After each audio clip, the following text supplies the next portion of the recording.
Man. Sayang, ya. Jom lah, jom gerak. Okey. Jom lah. Okey sayang, I nak gerak dah ni sayang. I gerak dengan dia ni ni. Boleh boleh keluar Okey, boleh. I keluar dengan dia je tau. Nampak ni, belakang ni tak ada orang pun. Apa?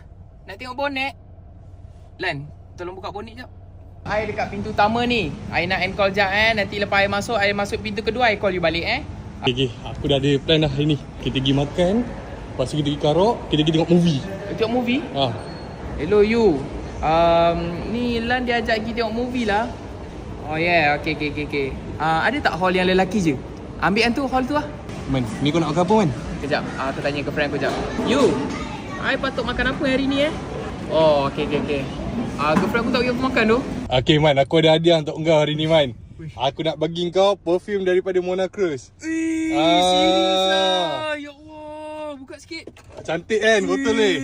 Lawanya. Packaging dia semua. Sikit. Aku ada satu benda nak buat. Okay, apa dia? Aku nak ambil gambar.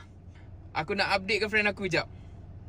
Man, bau dia memang sedap man. Ui, sedap gila. Bau-bau mahal man. Ya tu. Kau tahu last time aku pakai 2-3 bedi kat belakang aku. Oi. Apa? Aku tengah update ni. Oh, kau tengah call kan? Slow sikit. Yang bagi I minyak wangi ni adalah Izlan. Izlan yang bagi. Izlan tu laki ke perempuan? Jap Lan. Sal. Tolong jap. Pal. Dia tanya kau laki ke perempuan? Lepas tu?